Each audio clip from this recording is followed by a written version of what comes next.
Hello, boils and ghouls and all in between. This is the Paranormal with Nessferatu. I'm Nessa. I'm Ash. Let's get freaky. Freaky!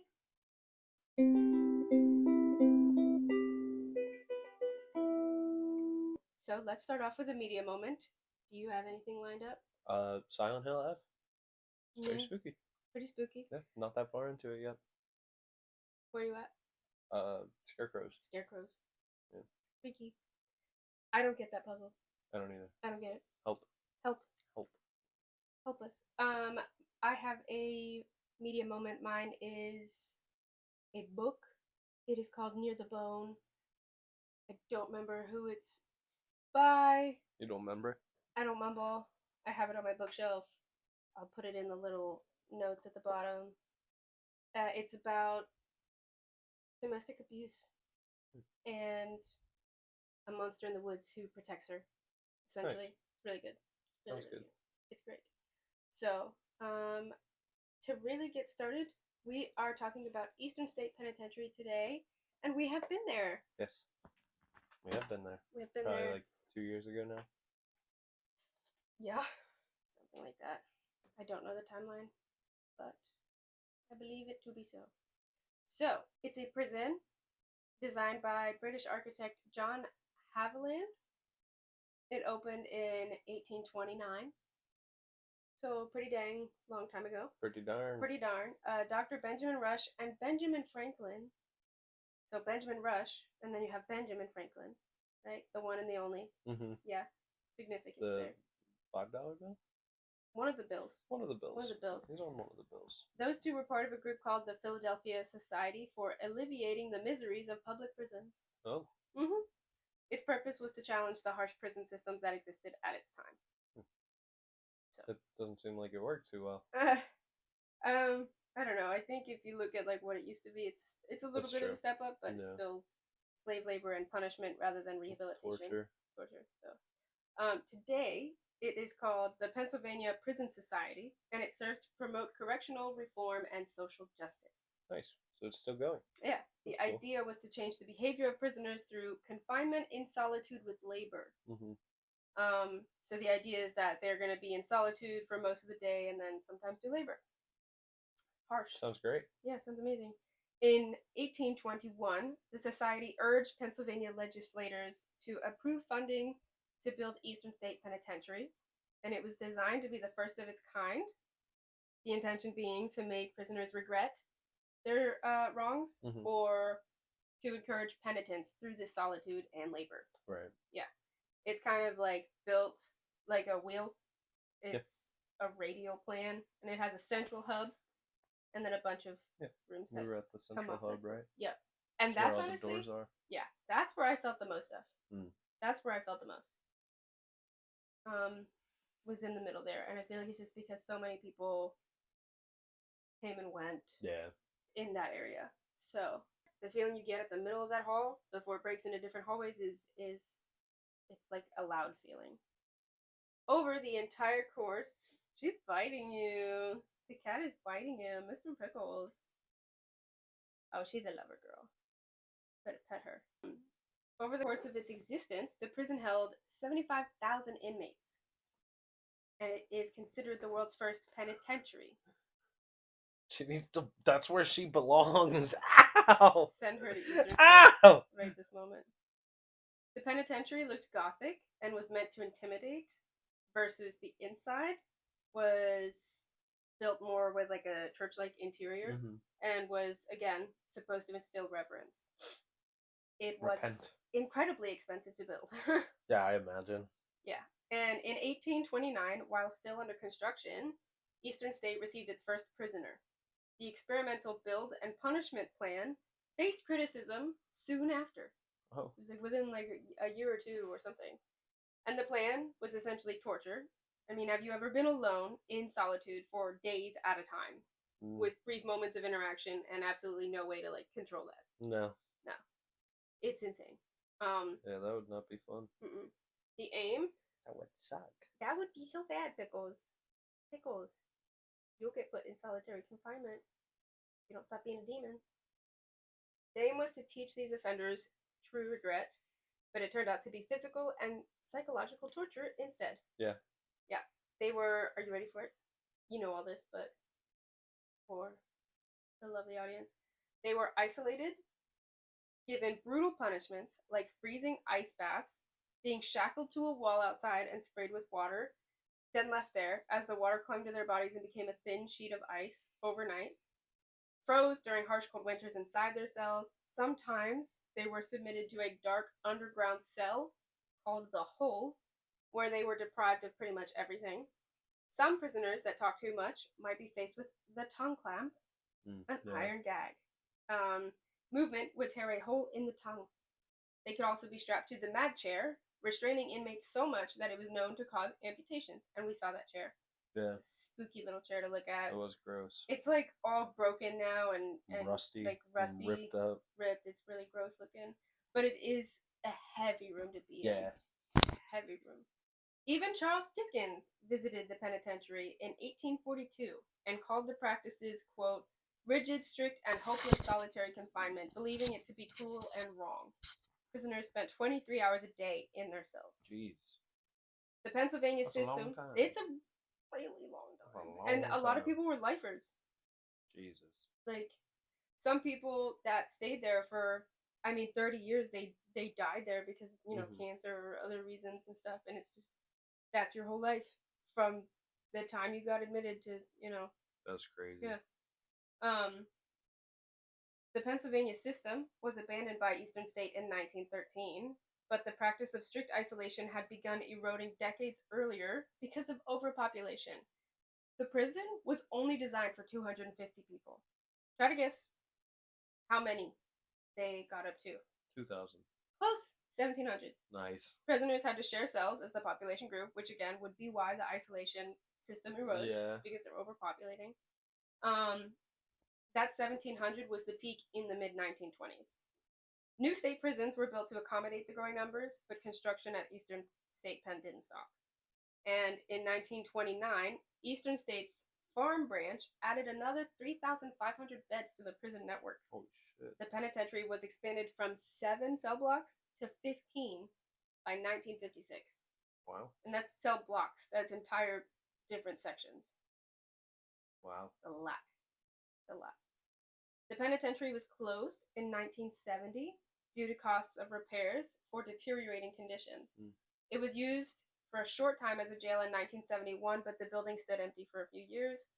And there was a risk of it getting demolished, but in 1988, preservers,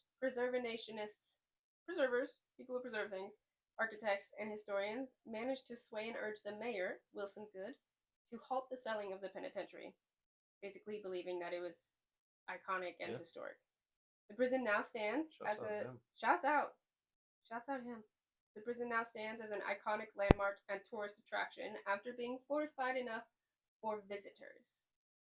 So, us, we are the visitors. We've been there. Do you have any questions so far? No. No. Beautiful. Some of the prisoners, guess one. Al Capone. Al Capone.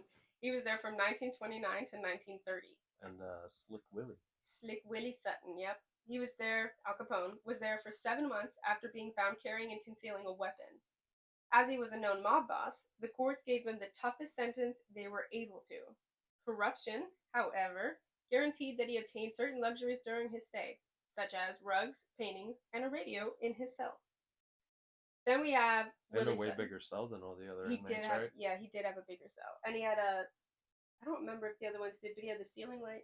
Yeah. I don't remember if the other ones did or not. I don't think so. Then we have Slick Willie Sutton. He was there in 1934.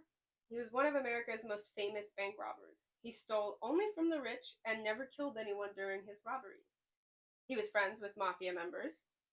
And during his stay, as if it's a vacation, during his imprisonment, he and 11 other convicts escaped, but were caught almost immediately. And we got to see that area. It's where on the outside of it, they have like that hole. Yeah. Where they climbed out. That was crazy to see. It was crazy to see. Yeah. They like dug a tunnel all the way under and got through, but then basically. And it's crazy they knew exactly where to dig it and how far. Yeah. Hi, baby. So it was super. I thought that was super cool to see. Yeah. Just that they didn't like I mean, at the time, it was just there. Mm-hmm. Just there. He was moved to Philadelphia County Prison after that, and he escaped from that one too in 1950. He was recaptured 2 weeks later. That's crazy. They can't keep this man. They can't keep him. Well, they did keep him, but he was going to keep trying. Then we have, oh my god, please don't eat me. We have Leo Callahan. He was arrested for assault and battery with an intent to kill. He's the only inmate to successfully escape the prison. 5 others escaped with him, but they were caught. They used a homemade ladder to scale the 30-foot east wall. Since he was never captured, he's still quote-unquote at large. That's crazy. Yeah. Wow. Yeah. And then we have Pep the cat murdering dog. In 1924, the dog was accused of murdering the governor's wife's cat. He was incarcerated, given an inmate number, excuse me, madam, given an inmate number, and had mugshots taken as well. But all that's just legend. The reality was that the governor gave the dog to the prison to boost morale. He was buried on the prison grounds. I bet he was a good dog. He was a great dog. And there is Stinky. all sorts of darkness involving this prison, right? Just for like men suffering in general, because when you look at like the majority, like it was men. But from 1833 to 1850, the prison also held women and children. Approximately 294 children, the ages ranging from, yes, 4 to 12. 11 to 20. Okay. Mm-hmm. And obviously, this being like rampant America racism times, right? There was an overrepresentation of Black children and Black youths among the prison's population. Yeah. Several facilities at the time indulged in the same behavior as several institutions do now. Still do. One reason that can be attributed to such racial prejudice at the time is the House of Refuge, an institution made in 1926 by Philadelphians as a reaction to the growing number of delinquent children. Is that 1926 or 1826? I could be insane. Probably 1926. I don't know. I'm gonna have to double check that number. Either way, the House of Refuge, it was made by Philadelphians as a reaction to the growing number of delinquent children. This was an alternative to prisons for children, but this did not apply to children of color. Watch her hernia. Oh yeah. So it is 1826, because not until 1849 when the House of Refuge for Colored Children was created. Before then, children and youth of color were treated as adults and sent to Eastern State Penitentiary. That's crazy. I did check a .org for all of that information, and I am going to link that specific .org because it dives much deeper into how the demographic of people of color were treated in comparison to prisoners that were not people of color. The youngest prisoner was John Maxfield, incarcerated at 11 years old in 1840. The moral instructor is essentially the note keeper, the person who logs all of the prisoners that come through the system, wrote about John, saying that the young boy would not admit guilt to setting a barn on fire, called him idiotic and a bad boy. What? He was indeed a person of color. Yeah. He was released in 1845 and then came back in 1846 for larceny. Nice. Which is theft. Complete insanity. We have been to the prison, and some of the things that still stick with me are how small the cells were. They were tiny. And I watch a lot of videos about modern prisoners too, and just the whole concrete walls thing. Yeah. That bugs the shit out of me. The death row cell block. Yeah. That one was the small one in the corner, tucked away, in, where they have the gate, the whole fenced right, from ceiling to bottom. And they played there was a music thing there from somebody who was on death row, right? Yeah. And then they had the cell block with the balcony that was the double decker where prisoners would reach out and kill guards by pushing them over the railing, and then they put in the weird rungs that we saw. That was a heavy place to be in. that was a heavy place to be in, honestly. So, some of the ghost tales, obviously, endless violence and subhuman conditions are bound to create a homing beacon for spirits to linger at.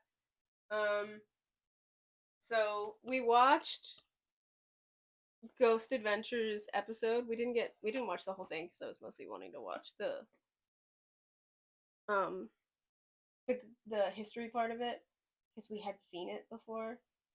But this woman talked about how she got grabbed, like her butt got touched by a ghost when she was in the showers, the male shower area and stuff like that. That was weird. That's gross. Consent is important. Yeah, even if you are a spirit. There's a really popular tale from a prison locksmith that claims that when he was working on an old lock, an invisible hand reached out and grabbed him. Ew. No matter how he struggled, he was unable to move or scream out. So he sat there for essentially a couple minutes, unable to move. He had visions of tortured faces on the cell walls, and dread was draped across his entire body. I would never be back again. Yeah, I'd be out. When he was finally let go of that hold, he saw a shadowy figure duck into a cell. Nasty. That was gross. Lots of people claim to have seen this shadowy figure in the halls and in the abandoned guard towers. So the abandoned guard towers could have been like guards that died there or you know, things like that. Yeah. Ghost Hunters captured this shadowy figure on camera. Oh. And Ghost Adventures did an episode there, and they captured like a bunch of weird noises. I don't know if they captured a figure or not, but I know that they captured the weird noises. Ooh, one thing that was really cool that I loved about visiting Eastern State was the when you would go into some of the cells, they had like those projector slideshows to teach you. Cool. Don't get at it. To teach you about some of the stuff that was going on there. Most of it being like history about the prisoners, the prisoner that tried to escape.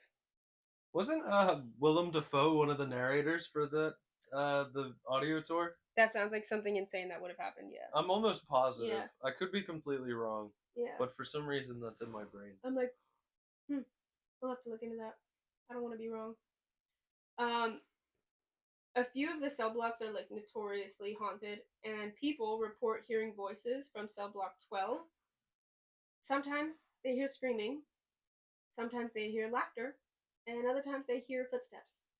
Which is like, can you imagine being alone? Well, it's mostly tourist stuff now, but if you're, say, a maintenance worker, and she's getting you. Imagine you're like a maintenance worker, and you're walking through there and you just hear footsteps and you know you're alone. Yeah, I'm leaving. I'm quitting and I'm moving to a different state. Yeah.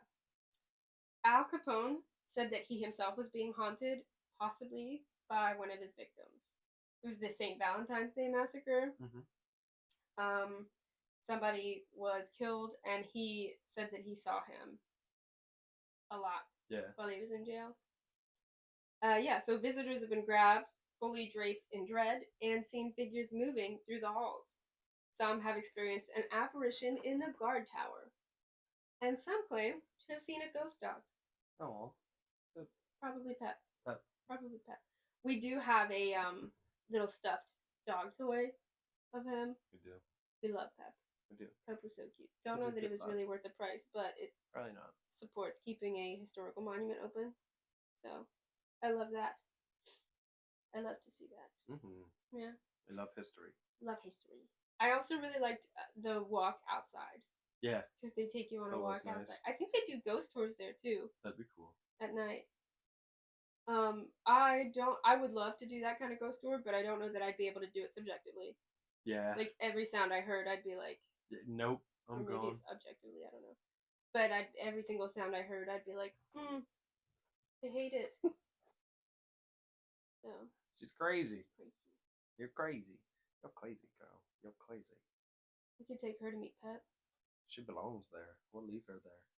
Leave you into solitary confinement with all the ghosts and spookies. What about you? What were some parts that you liked? I liked seeing the chair, the mad chair. Those very spooky, very heavy.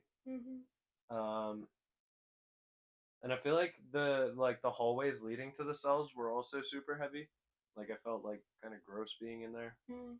Felt like there was other things there with us. Mm-hmm. Yeah. They had a bunch of birds in there too. Yeah. I liked that. Yeah, I did really like the where it was like in certain areas kind of like falling apart, like the walls were giving in. Yeah. It was cool to see. Yeah. We have pictures of him standing in the cell, and he can't stand straight up. You have to be like a shorty to get through there. They don't make them like they do now. They don't make them like they do now. Not at all. You better leave my water bottle alone, Mama. She's thirsty. She's gonna take my water bottle. So yeah, I think Eastern State Penitentiary, horrific all around. But I mean, let's be honest, what prison is not horrific at this point? I think they made some really good strides. Eastern State Penitentiary. Would you go back? Yeah. Yeah, the ghost store would be fun. The ghost store would be really fun. Yeah. Also, that room, I don't know if it was like downstairs or if it was just in a side block thing. They had all those pictures hanging. There were pictures hanging. I think I do remember that. Yeah. Yeah. And then, the book where they had the names of the people who died there. That one was heavy to look at. Yeah. Yeah. That one was crazy. They had like a medicine room. Yeah. Remember where they had like the dead cat? Oh yeah. And like the butterfly. Yeah. Yeah. They had like dead carcasses. Why was that in there? Don't know. They had a dead cat in there, and then they had a dead butterfly. Then they had like a cabinet full of medicine. They just had like tools. A weirdo like us on on their crew. Yeah. That just kept dead things. The little note keeper, whatever he was called. Yeah. So that's pretty gross. Pretty insane. Pretty dang. And then we did get to learn about some of the women and children that were kept there. Yeah. Yeah. That was cool. Yeah, it was really cool. And yeah, closing in 1970. My mom was born in 1975. Yeah, that's wild. I feel like it lasted way longer than it should have. It was not that long ago that it was. Yeah. Open. 1970. It was like 50 years ago. I can't count that high. But yeah. 55 years ago. Yeah. It's gross. Yeah, that is crazy. Yeah. But I mean, can you just imagine like the heaviness of living through that? Yeah. Like, could you imagine working there? No. That's not a job for me. Rough. That is not a job for me. Ever. I don't like the prison system as it is. I have several opinions about that. But working in one just sounds exhausting. Yeah, for sure. Exhausting. And it's not even that it's dangerous, it's just that it's like emotionally so much. Like these people are being treated horribly. And you like a lot of people probably go into it with good intentions. Like, I'm keeping society protected by doing this, but then you go in there and it's like the whole zoo theory, you know, where like if people are kept in cages, they're gonna act like bored animals. Yeah. And I mean, you see that in society with the phones and stuff. You know, people act like bored animals and stuff like that. So, I don't remember having a tour guide. No, because we did it was like an audio tour guide. Yeah. Yeah, that was cool. It was cool that they did that so you could kind of do it at your own pace. Yeah, because one thing I hate about museums and other stuff is like rushing through them. It does always feel super rushed. Yeah, it was nice that we could kind of do it at our own pace. Yeah. And hear things again if we needed to. Yeah. I want to go to a museum that's haunted. That'd be cool. Yeah.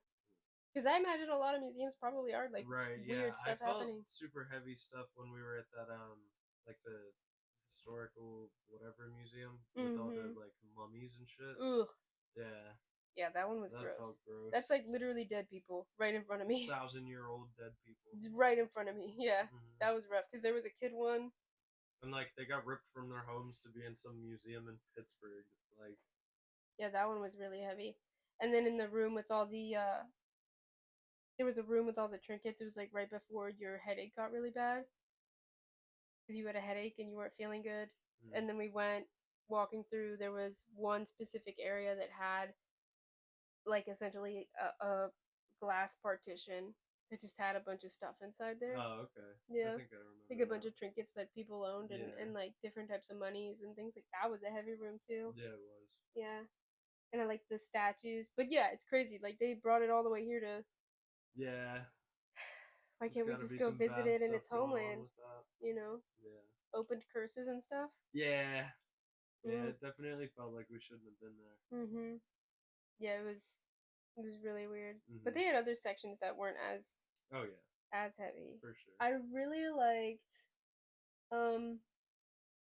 there was an exhibit that had a bunch of tribal clothes.